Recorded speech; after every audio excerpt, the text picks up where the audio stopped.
بسم اللہ الرحمن الرحیم۔ میں ڈاکٹر اسرار صاحب کا ایک بیان سن رہا تھا، وہ فرما رہے تھے کہ ہمارا جو ہمارے مال پر جو سب سے پہلا حق ہوتا ہے نا کسی کا ہمارے علاوہ، تو وہ ہمارے رشتہ داروں کا ہوتا ہے، کہ جو بھی ہمارے رشتہ دار ہوتے ہیں، بھائی ہیں، بہنیں ہیں، یا پھوپھیاں ہیں، خالہ ہیں، کوئی بھی ہیں، تو سب سے ہمارے مال پر سب سے پہلا جو حق ہمارے بعد ہوتا ہے وہ رشتہ داروں کا ہوتا ہے۔ لیکن ہمارے ہاں اکثر یہ ہوتا ہے کہ کسی نہ کسی کے ساتھ ہم نے زیادتی کی ہوتی ہے، یا اس نے ہمارے ساتھ کی ہوتی ہے، تو ہمارا آپس میں جھگڑا ہوتا ہے، تو ہم اس وجہ سے اپنے رشتہ داروں کی طرف دھیان نہیں دیتے، چاہے وہ کیسے بھی زندگی گزار رہے ہوں، کتنے ہی مشکل میں ہو، تو ہم کہتے ہیں کہ اس نے ہمارے ساتھ بڑی زیادتی کی تھی، اس نے ہمیں بار بار تنگ کیا، تو ہم کیوں اس کی ہیلپ کریں، یا ہم کیوں اس کی طرف جائیں، تو ہم اس کو چھوڑ کے غیروں کی طرف، حالانکہ یہ بھی ٹھیک ہے، غیروں کو بھی دینا چاہیے، جو غیر ہیں تو ہمسائے ہیں، ان کے بھی حقوق ہیں، سب کو دینا چاہیے، لیکن جو سب سے پہلا جو حق ہے وہ اپنوں کا ہے، اپنے جو رشتہ دار ہیں، اپنے جو عزیز و اقارب ہیں، سب سے پہلا حق ان کا ہے۔ تو اس لیے ہمیں چاہیے کہ ہم جو بھی آپ لوگ ہیں، جو بھی ہیں،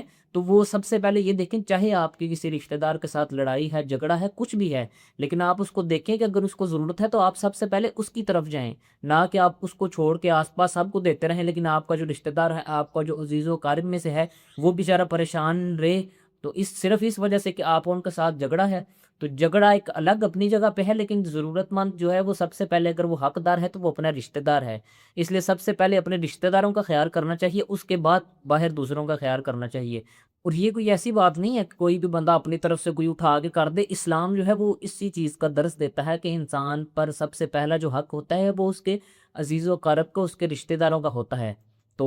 ہم بطور مسلمان ہمیں یہ بات سمجھنی چاہیے کہ ہمیں سب سے پہلے ہمارے رشتہ دار سب سے پہلے ہونے چاہیے، اس کے بعد باقی لوگ آنے چاہیے۔